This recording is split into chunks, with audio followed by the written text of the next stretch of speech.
Selamat mendengarkan podcast ini.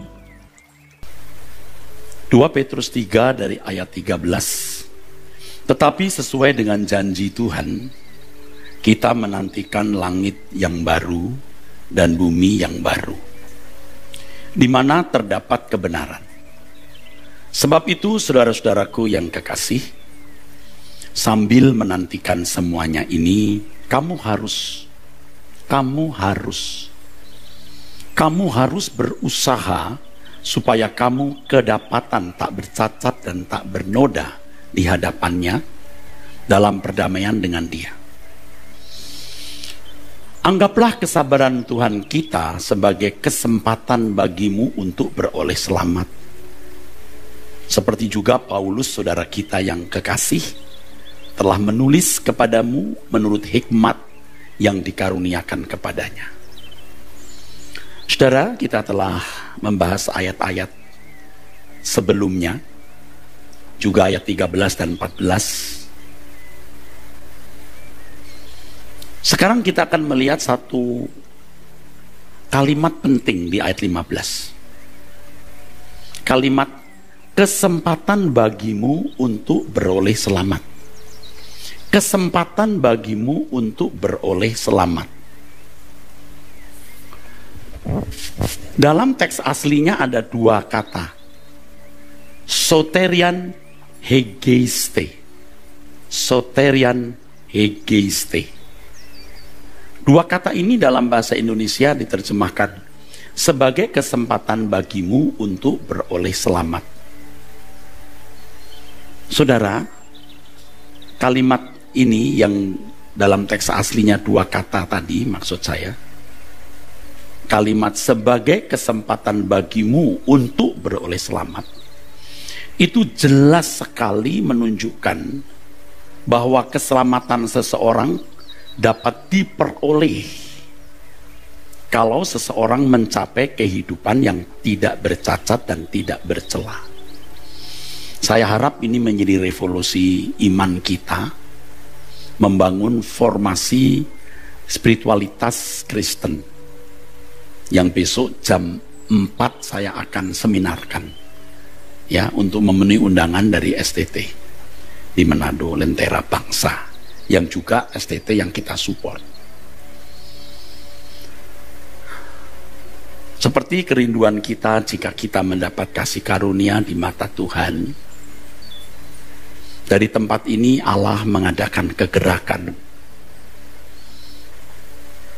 yang akan menjangkau gereja dan masyarakat umum di Indonesia, bahkan di seluruh dunia, jika Tuhan berkenan.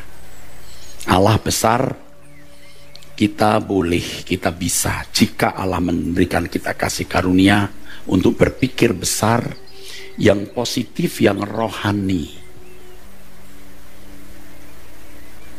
Kebenaran yang saya sampaikan ini bisa menjadi revolusi besar, bahwa keselamatan seseorang dapat diperoleh kalau seseorang mencapai kehidupan yang tidak bercacat dan tidak bercela. Perhatikan kalimat ini. Saudara-saudaraku yang kekasih, sambil menantikan semuanya ini, kamu harus berusaha. Yesus mati di kayu salib, betul anugerah. Bukan karena kamu berbuat baik, tetapi untuk memperoleh apa yang Allah sediakan melalui korbannya tersebut, kamu harus berusaha. Supaya kamu kedapatan tak bercacat dan tak bernoda di hadapan Tuhan dalam perdamaian dengan Dia. Jadi bukan hanya sebuah format teologis bahwa yang percaya Yesus diperdamaikan dengan Allah, bukan hanya format kaku yang hurufiah secara letter saja menjadi format doktrin bahwa kematian Yesus mendamaikan manusia dan Allah. Yang kita harus persoalkan bagaimana proses perdamaian itu berlangsung dan benar-benar terjadi serta terwujud. Ya, berusaha supaya kamu kedapatan tak bercatat dan tak bernoda di hadapannya dalam perdamaian dengan Dia. Jadi tidak mungkin terjadi perdamaian yang benar tanpa usaha. Lalu yang menjadi fokus kita adalah kalimat berikutnya. Anggaplah kesabaran Tuhan kita sebagai kesempatan bagimu untuk beroleh selamat. Kata hegieste sebenarnya juga bisa berarti tulit, ya, memimpin, atau juga bisa berarti mengarahkan. Ini berarti kehidupan yang tak bercacat dan tidak bercela, memimpin atau mengarahkan seseorang memperoleh keselamatan. Kehidupan yang tidak bercacat dan tidak bercela, kehidupan yang tidak bercacat, tidak bercela, memimpin, mengarahkan seseorang kepada keselamatan. Sebaliknya, kehidupan yang bercacat dan bercela tidak mengarahkan orang kepada keselamatan, tetapi kebinasaan.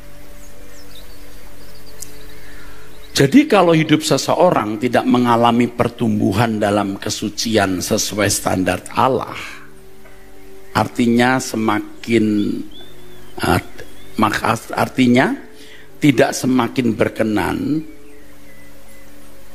berarti ia mengarahkan diri kepada kebinasaan atau api kekal.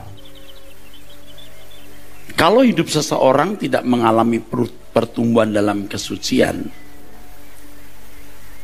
sesuai standar kesucian Allah, berarti ia mengarahkan diri kepada kebinasaan atau api kekal.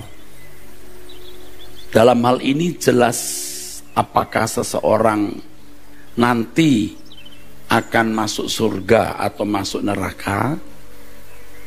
Kalau dalam konteks kita, apakah menjadi anggota keluarga kerajaan Allah, dimuliakan bersama Yesus atau tidak, itu sudah bisa dikenali dari kualitas hidupnya sekarang sejak di bumi ini. Sejak di bumi.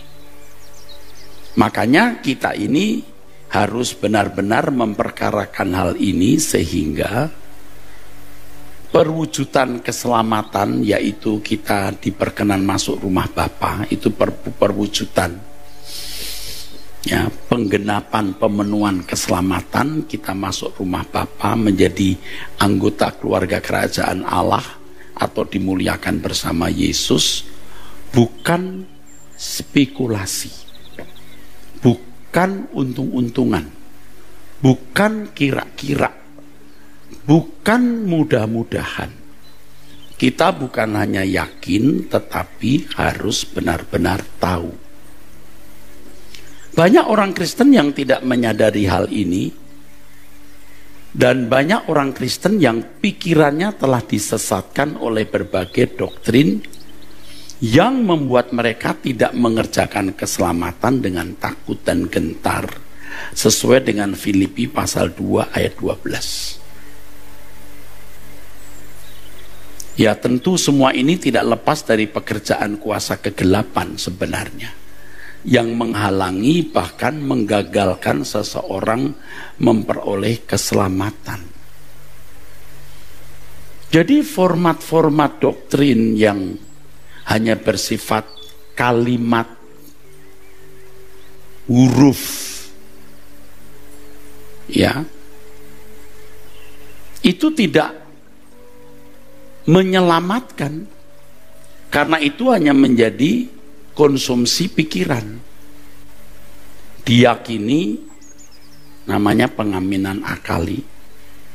Disetujui, namanya persetujuan pikiran. Tetapi itu tidak mengubah kehidupan jika tidak dialami.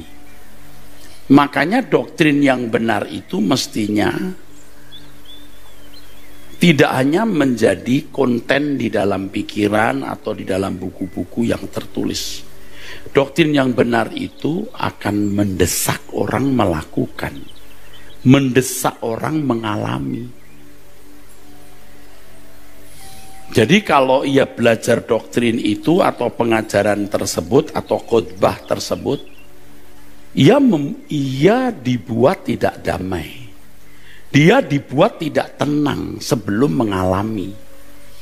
Tetapi ajaran yang tidak sesuai dengan kebenaran Injil yang murni membuat orang damai tanpa mengalami, puas tanpa mengalami, sampai pada keyakinan, yakin selamat, ya, yakin masuk surga, yakin sudah menjadi anak Allah, lalu dirasa-rasa sampai betul-betul merasa dirinya anak Allah. Padahal itu semu, pseudo, palsu. Tetapi pengajaran yang benar itu akan menuntut orang mengenakan atau melakukan. Ya saudara, ia tidak akan merasa damai hanya tahu begini atau begitu. Dia tidak akan merasa tenang karena menuntut untuk dikenakan. Itu saudara. Saudara nangkep nggak ya maksud saya? Nggak ada yang amin. Saudara nangkep nggak maksud saya? Nah, di dalam lingkungan sekolah tinggi teologi, karena saya punya umur hidup ini 2/3 ada di sekolah Alkitab, saya mengerti. Jadi format-format doktrin itu sudah membuat orang merasa mengenal Allah dan mengalami Allah dan menjalani kekristenan. Jadi formasi spiritualitasnya itu terus terang ya, fantasi. Jadi saudara jangan heran kalau orang belajar teologi punya gelar makin tinggi tapi kelakuannya jahat. Mestinya S1 itu hidupnya benar, S2 lebih benar, S3 jadi suci. Mestinya. Nah, ini sudah sesat, udah ngawur. Ukurannya bukan kesucian hidup, ukurannya bukan kecintaan kepada Tuhan, tapi ya kurikulum. SKS, memenuhi SKS, 36 SKS misalnya. Indeks prestasi minimal 3, jadi sarjana, magister, doktor. Bersyukur ya anak-anak saya yang sekarang baru kuliah, baru masuk, kalian mengerti ya hal ini.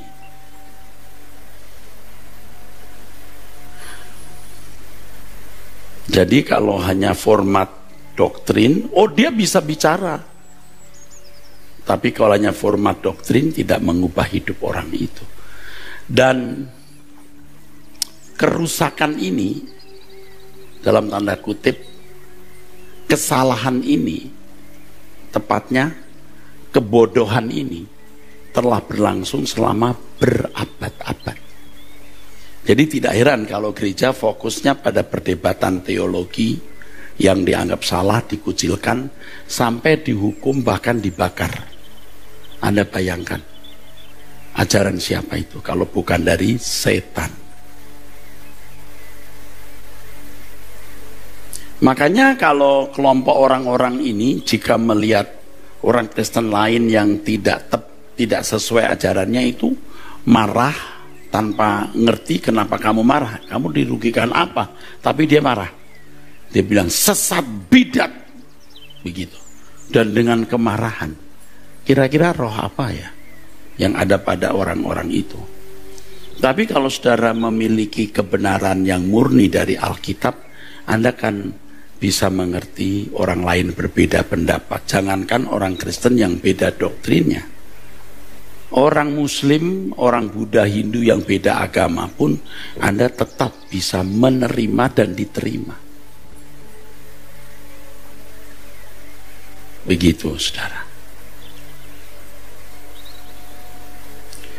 Kalau keselamatan dimiliki seseorang setelah seseorang mengaku dengan mulut dalam persetujuan pikiran, kalau keselamatan dimiliki seseorang hanya karena mengaku dengan mulut atau persetujuan pikiran, maka iblis tidak akan bekerja keras mencobai orang percaya.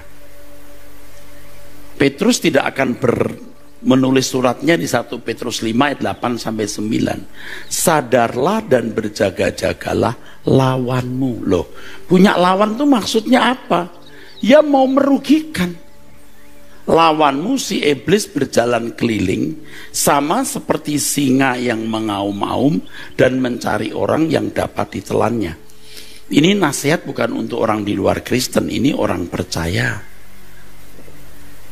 Lawanlah dia dengan iman yang teguh, harus dilawan, itu pun dengan iman yang teguh, supaya kamu sebab kamu tahu bahwa semua saudaramu di seluruh dunia menanggung penderitaan yang sama. Jika orang mengaku Yesus adalah Tuhan dan Juru Selamat di dalam pengaminan akali, persetujuan pikiran sudah berarti selamat, iblis tidak akan berusaha mencobai orang percaya. Untuk apa sudah selamat? Apalagi kalau sudah diajarkan format, ditentukan selamat, sudah. Ini benar-benar membuat formasi spiritualitas Kristen rusak. Itulah sebabnya dalam suratnya Petrus mengingatkan bahwa orang percaya harus waspada dan berjaga-jaga karena iblis berjalan keliling seperti singa yang menerkam siapapun yang dapat ditelannya. Siapapun di sini konteksnya pasti orang percaya. Makanya kamu harus sadar dan berjaga-jaga. Nah, kita juga harus mengerti bahwa Tuhan Yesus pun berjuang.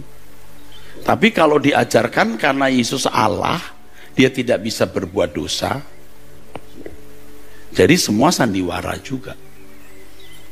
Ia memang sesembahan, bukan tidak mengakui Yesus Allah. Allah itu pribadi yang kita junjung tinggi, yang kita sembah. Jadi kalau orang tanya apakah Yesus Allah, amin. Allah itu apa dulu menurut formatmu, pikiranmu dulu. Bapa itu Allah, iya Allah. Yesus Allah, iya Allah. Karena ini junjungan kita. Tapi Bapa dan anak tentu bukan pribadi yang sama. Ada pribadi Bapa, ada pribadi anak. Dan ketika anak menjadi manusia dalam segala hal disamakan dengan kita. Kitab Ibrani mengatakan dia merasakan apa yang kita rasakan. Kalau dia kebal,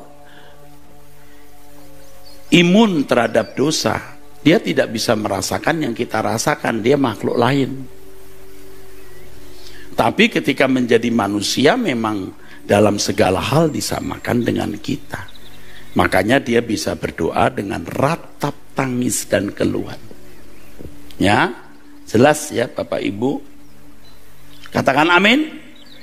Kita meneladani dia. Kalau Yesus tidak bisa berbuat salah, kita tidak bisa meneladani dia.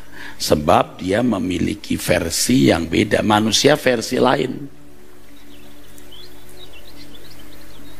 Ajaran-ajaran seperti itu membunuh formasi spiritualitas atau gaya kekristenan yang benar. Jadi kalau firman Tuhan mengingatkan agar orang percaya waspada, sadar dan berjaga-jaga terhadap iblis yang dikatakan lawan kita atau musuh kita atau seteru kita, itu berarti kehidupan kekristenan kita akan selalu terancam selama makhluk itu, oknum itu ada. Itulah sebabnya Paulus dalam Filipi pasal 2 ayat 12 mengatakan, continue to work out your salvation with fear and trembling. Selalu mengerjakan, continue to work out your salvation with fear and trembling. Jadi mengerjakan, menyelesaikan keselamatanmu dengan takut dan gentar. Keselamatan yang disediakan Allah itu harus diperjuangkan untuk dapat diraih dan dimiliki secara permanen. Jadi keselamatan itu bukan hanya dipertahankan, tapi juga harus dikembangkan atau ditumbuhkan dalam kehidupan orang percaya. Dipertahankan artinya kesempatan untuk memperoleh keselamatan tidak disia-siakan. Dikembang atau ditumbuhkan artinya kehidupan sebagai anak Allah harus terus mengalami perubahan sampai bisa berkodrat ilahi. Pertahankan keselamatanmu. Itu bukan berarti sudah punya keselamatan lalu dipertahankan, tetapi kesempatan untuk membangun kehidupan berkodrat ilahi itu jangan disia-siakan kesempatannya. Pertahankan itu dengan cara apa? Jangan gagal fokus, jangan punya fokus yang lain. Ketika engkau punya fokus yang lain yang dikalimatkan Tuhan Yesus ya di Lukas 17 sebagai menoleh ke belakang, engkau berarti memang tidak mempertahankan keselamatan. Ngerti enggak ya? Amin. Pertahankan keselamatan bukan berarti sudah memiliki keselamatan dan ini tidak bisa hilang atau bisa hilang. Tetapi mempertahankan keselamatan adalah tidak menyia-nyiakan kesempatan yang telah diberikan Tuhan. Itu cara mempertahankan, yaitu dengan tidak memperhatikan atau tidak fokus kepada yang lain. Fokus kita itu hanya Tuhan. The only focus we have itu is Jesus only, Lord, our Lord only. Udah gak ada yang lain. Kristen yang benar itu begini. Makanya supaya kekristenan abad mula-mula bisa tetap hidup, dilestarikan, maka mereka harus dianiaya. Jadi penganiayaan itu ternyata memang untuk menyelamatkan kekristenan. Itu kalau yang saya pahami di Wahyu 12, wanita itu diselamatkan di padang gurun. Padang gurun tidak pernah bicara keadaan atau tempat yang nyaman. Keadaan yang tidak nyaman, tapi justru itu menyelamatkan. Kekristenan diselamatkan di dalam aniaya. Ada tepuk tangan dulu. Saya minum.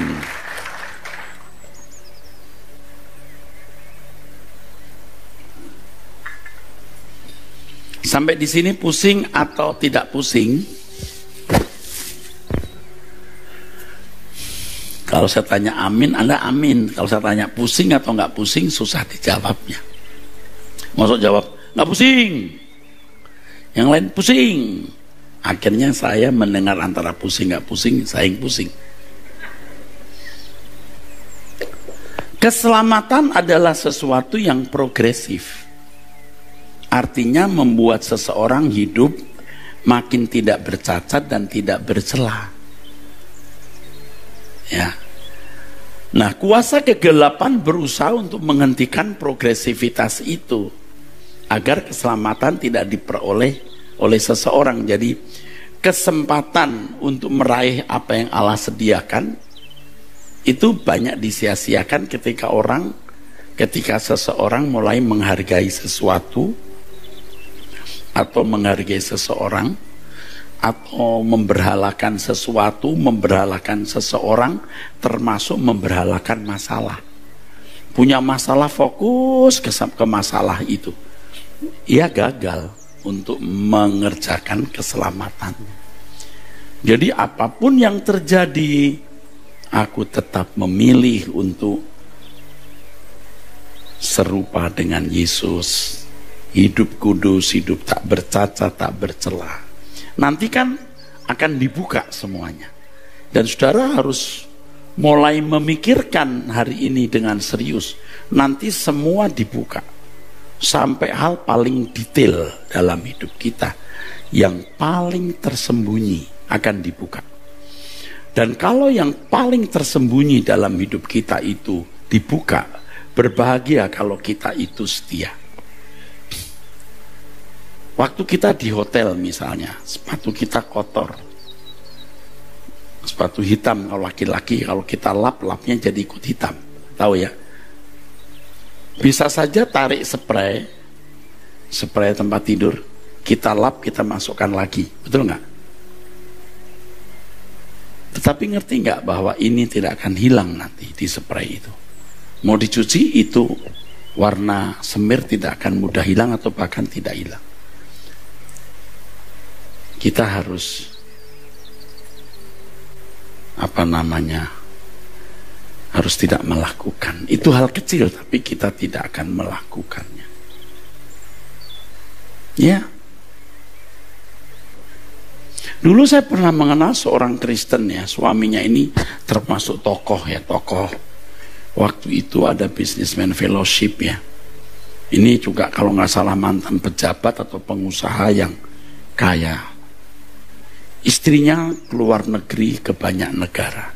Anda tahu apa koleksinya? Piring-piring hotel.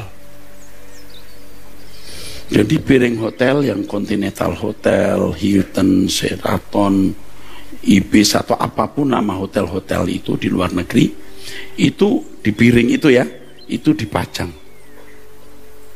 Dan dia bangga sekali. She stealed all. Dia mencuri semua itu. Dia bangga. Dia bisa pergi bawa piring dimasukin koper. Jadi berbagai piring dari luar negeri. Dia ngambil. Memang ada piring yang bisa dibeli, tapi Pak, saya tidak tahu apakah semua begitu. Yang saya pahami waktu itu dia mengambil.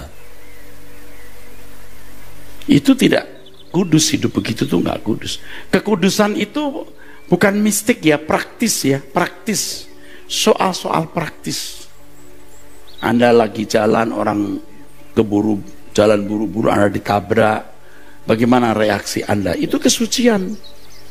Maaf ya Bu, it's okay. Mau kemana?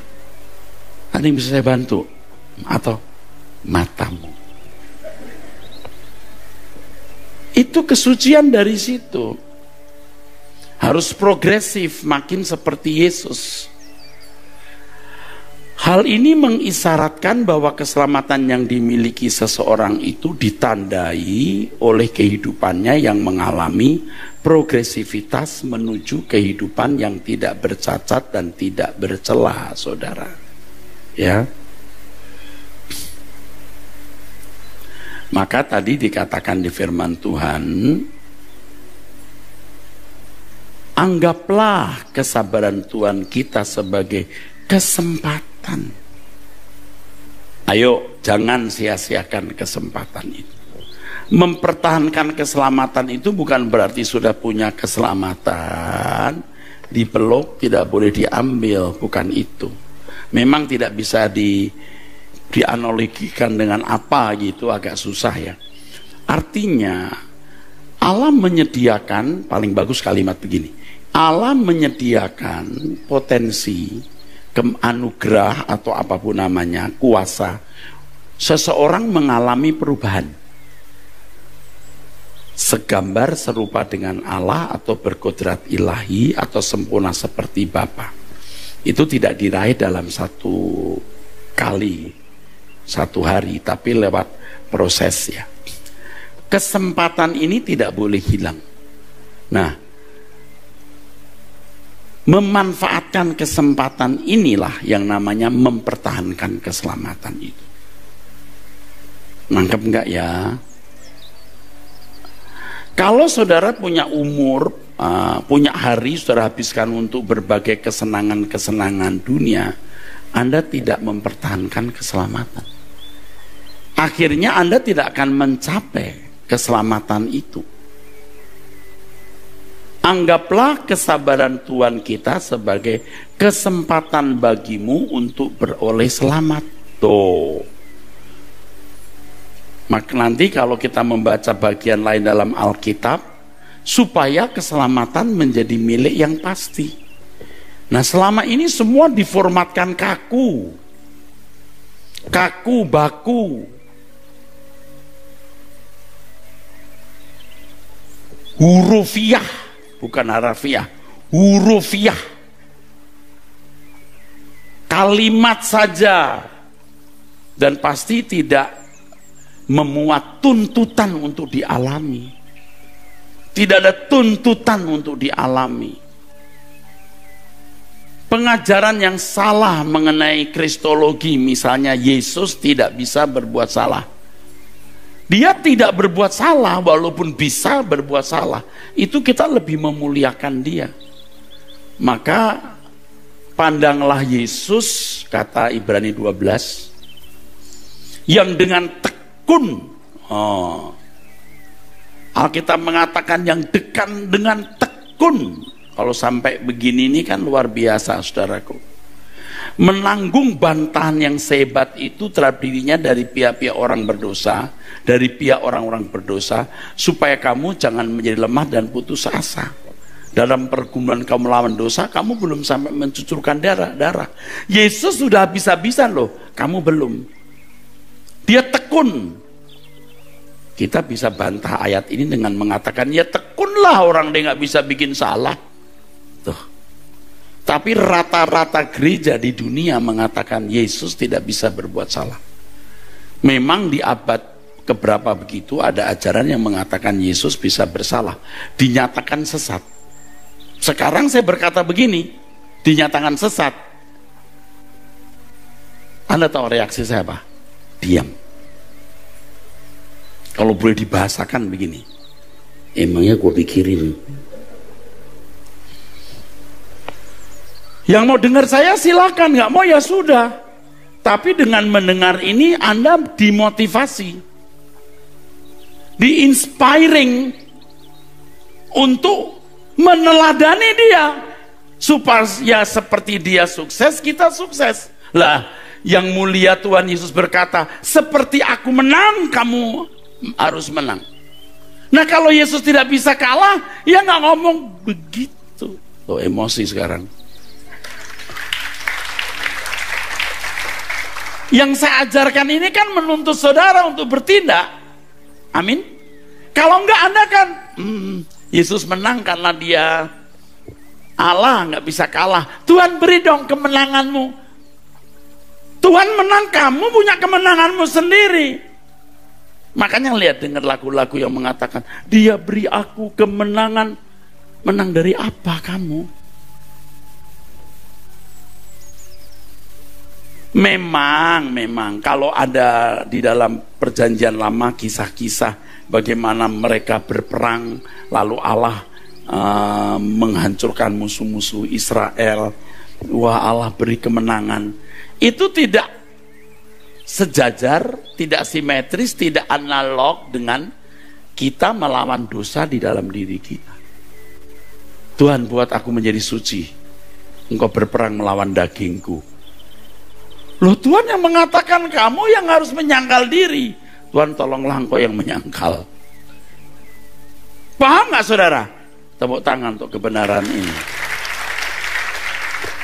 Makanya hamba-hamba Tuhan di sini, dengar saya khotbah. Teruskan apa yang saya katakan, ya. Suatu hari saya dipanggil pulang, Tuhan kamu yang harus teruskan apa yang saya ajarkan ini. Dari hal ini kita mengerti mengapa Yesus berkata, bukan orang yang berseru kepadaku Tuhan, Tuhan akan masuk ke dalam kerajaan surga. Maksudnya ngerti dong, saya Tuhan. Tapi kalau orang sudah tidak percaya Yesus, tidak panggil dia Tuhan, memang udah menolak Yesus itu Tuhan. Ini loh orang yang mengenal Yesus Tuhan, karena orang-orang ini bernubuat mengusir setan dan mengadakan banyak mujizat loh. Kalau bukan orang Kristen siapa? Ya Kristen terutama. Nggak enak mau ngomong. Mau dengar? Kami sudah mengusir setan, bernubuat, mengadakan banyak mujizat. Ini pasti orang Kristen, terutama pendeta. Loh, itu kan pekerjaan pendeta. Betul, saudara? Pendeta-pendeta yang bisa mendemonstrasikan kuasa Allah. Saya bukan anti demonstrasi kuasa Allah. Kita sedang mengalami itu hari-hari ini dan akan mengalami yang lebih dahsyat. Tetapi yang Allah kehendaki lebih dari melakukan mujizat itu, melakukan kehendak Allah. Jadi karunia bukanlah ciri orang dewasa. Buah rohlah ciri orang dewasa. Melakukan kehendak Bapa adalah kehidupan yang kudus. Seperti Bapa sempurna, tidak bercacat, tidak bercela. Saya ngomong dulu sebelum nanti saya akan sampaikan lagi. Jadi banyak orang Kristen belum selamat tapi merasa selamat. Tidak ada yang najis masuk kota Yerusalem baru. Anda masih najis nggak? Nggak bisa masuk. Tapi Tuhan menghapus Pak dosa-dosa saya. Tuhan menghapus dosa kesalahanmu. Amin. Tapi kalau potensi dosa belum diselesaikan, nanti terjadi percurian, pencurian, perzinahan, perkelahian, pertikaian di Yerusalem baru.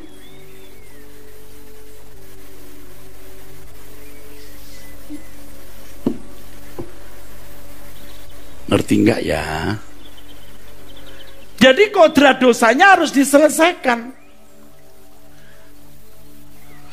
Banyak orang merasa dosanya sudah diampuni, jadi dia boleh masuk surga. Tukang nyolong tiap hari minta ampun, diampuni enggak? Diampuni enggak? Lalu masuk surga enggak? Kalau masih ada jurus nyol-nyol atau spanyol, nyolong-nyolong atau separuh nyolong, nggak bisa. Jadi kita mau serukan ke dunia, hai orang Kristen, kamu belum selamat kalau masih belum suci, hidup tak bercacat, tak bercela. Kamu belum selamat. Wah, mahal amat keselamatan. Nah, Tuhan yang ngomong sendiri di Lukas 13 ayat 23-24. Berjuanglah masuk jalan sempit. Pak, jangan kasih harga baru dong. Ini harganya asli. Tapi normalnya sekarang nggak begitu. Itu new normal. Normal baru yang abnormal. Kalau Anda setuju, Anda tepuk tangan. Jadi saudara yang muda-muda, jangan mengalah terhadap nafsumu, jiwa mudamu. Kamu harus kalahkan. Kok bisa, Pak? Apa bisa, Pak? Bisa. Kalau kamu mau, bisa. Saya beberapa kali menunjukkan orang-orang muda usia 18 sampai 23 tahun bisa menjadi pelaku bom bunuh diri. Kalau nekat bisa. Nah, kenapa Anda tidak taruh bom di dalam dirimu, bom kesucian? Bukan bom bunuh diri yang mencelakai orang, bom kesucian yang membuat engkau suci dan menyelamatkan orang lain. Oleh sebab itu, mendengar kata hidup kudus dan tak bercacat dan tak bercela, kita jangan merasa asing, apalagi di lingkungan suara kebenaran ini. Jangan asing. Itulah kehidupan yang harus kita capai dan kita jalani sampai nanti kita berdiri di hadapan tahta pengadilan Kristus. Kenyataan yang kita lihat banyak orang Kristen yang asing terhadap kata ini. Ini berarti mereka sebenarnya belum memiliki keselamatan. Kita bicara soal kesucian, kita dianggap macam-macam. Wah, menutupi dosa. Sombong kayak dia yang paling benar. Loh. Tapi kita diam. Tapi dalam hati apa?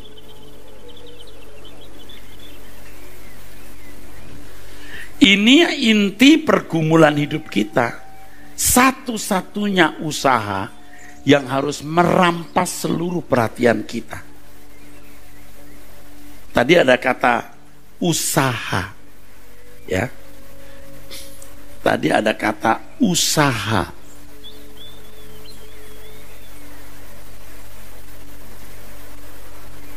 Dikatakan sebab itu saudaraku yang kekasih, sambil menantikan semuanya ini, kamu harus apa?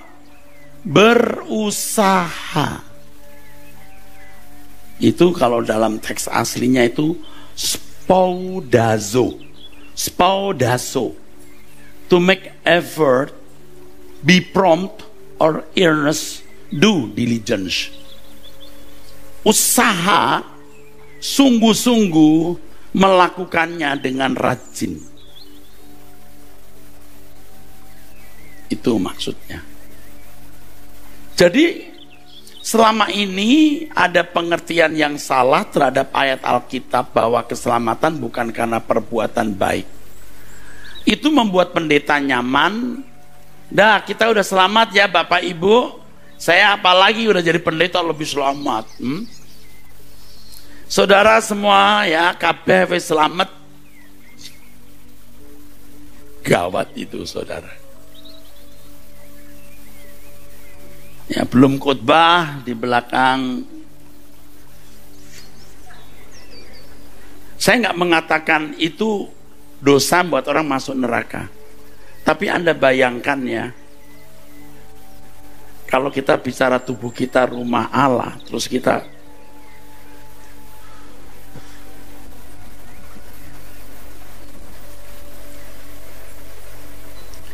nats Alkitab yang kita akan baca hari ini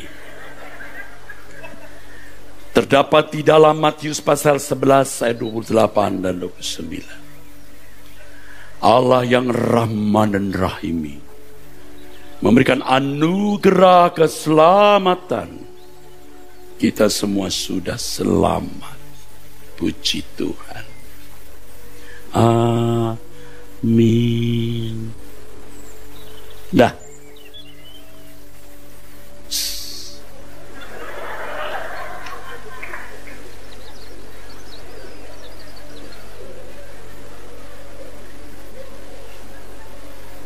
Haleluya.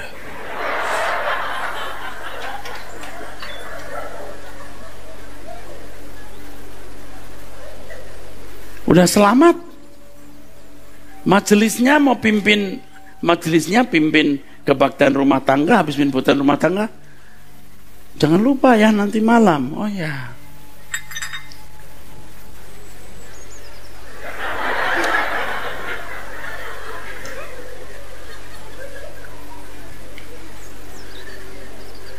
Pak Era sedang nyerang siapa?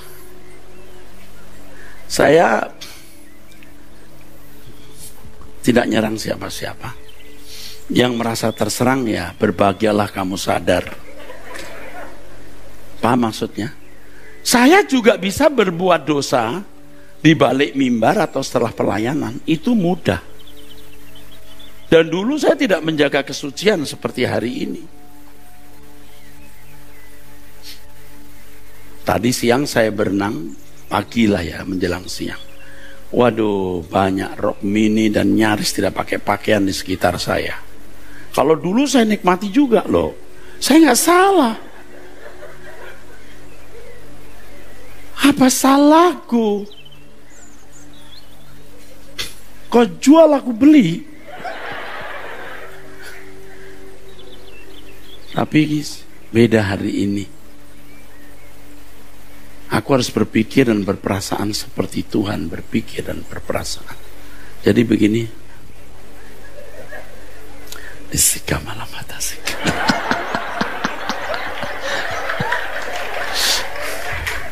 Enggak begitu amat kali. Biar kamu ketawa aja.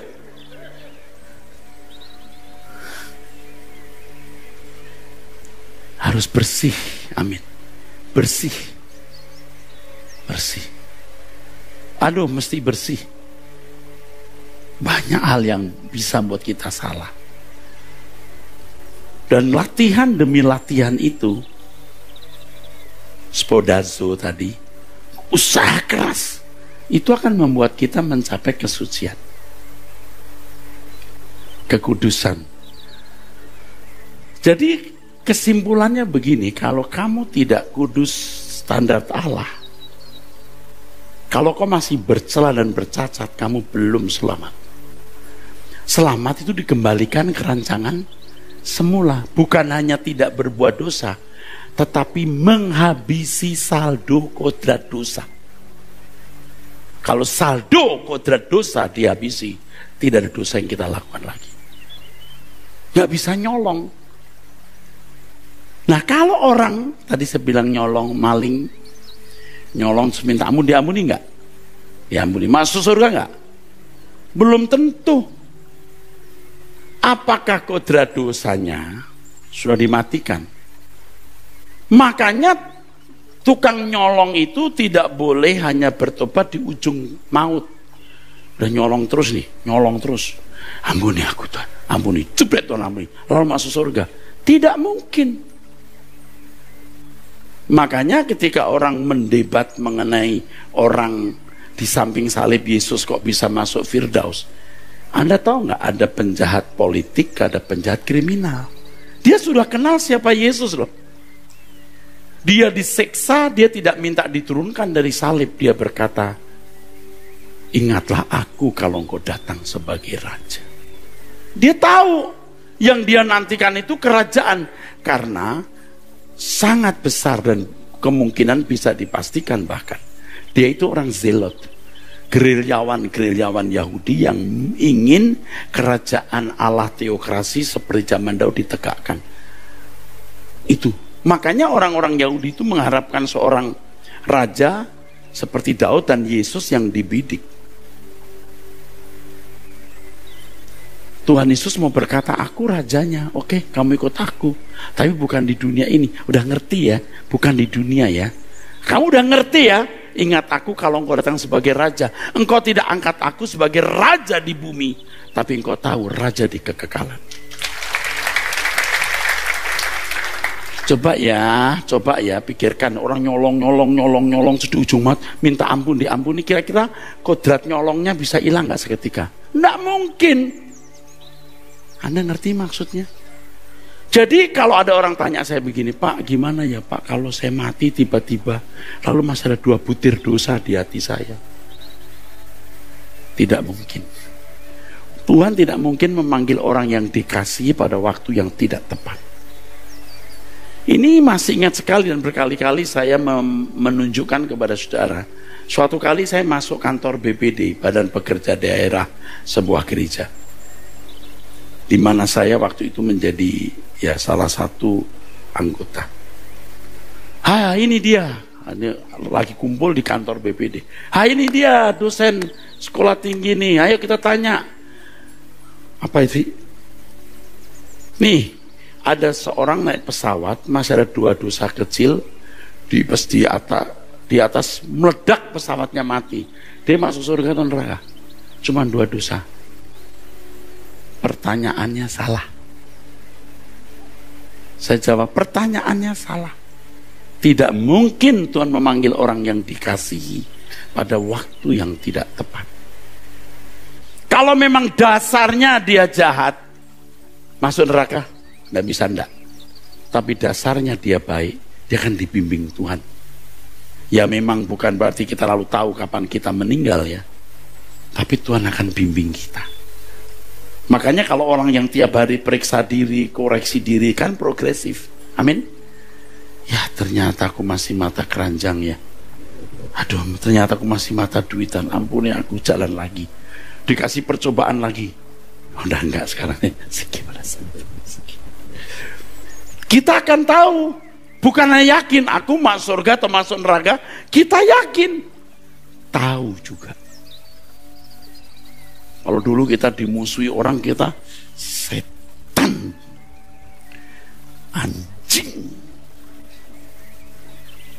anjing kurap. Udah anjing kurap lagi. Sekarang kita, ya udah enggak apa-apa. Kok bisa ya? Nah, kita tahu kita calon penghuni kerajaan surga. Yang tahu kan kita sendiri, bukan pura-pura. Bukan pura-pura berkata, oh saya enggak apa-apa dibenci, aku ampuni. Enggak apa-apa, Tuhan mengampuni. Enggak apa-apa bro, kasihan Bapak. Oh enggak apa-apa, enggak apa-apa. Setan memang dia. Kita yang kenal diri kita. Oh haleluya. Pak, apa hubungannya tema khotbah ini dengan judul peringatan Tuhan di akhir zaman? Ini peringatan bahwa kalau nggak beres-beres jauh-jauh hari, perang dunia ketiga meletus, habis saudara. Pak Eras ngancam ini, enggak ngancam, mengingatkan sambil nakut-nakutin. Amin. Udah paham ya? Coba kalau tiap hari dengar khotbah seperti ini, Anda nggak bisa menghindar.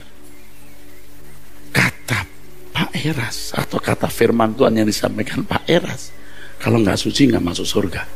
Anda bisa, nggak apa-apa, nggak bisa. Kecuali memang Anda rusak, Anda nggak bisa, nggak mau. Tapi kalau Anda mau, aduh aku salah ini. Jangan-jangan besok aku mati, aku belum beres nih. Anda mau tidak mau tidur gini, ampuni aku. Mau tidak mau, coba tiap hari ampuni aku Tuhan. Dosa yang mana? Yang ini disebut 1, 2, 3. Saudara kan diperbaiki.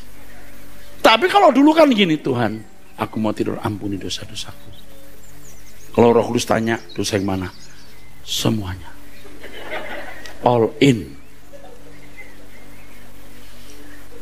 Sekarang harus jelas dosa yang mana. Dan harus kita kalahkan itu. Oke, sampai di sini.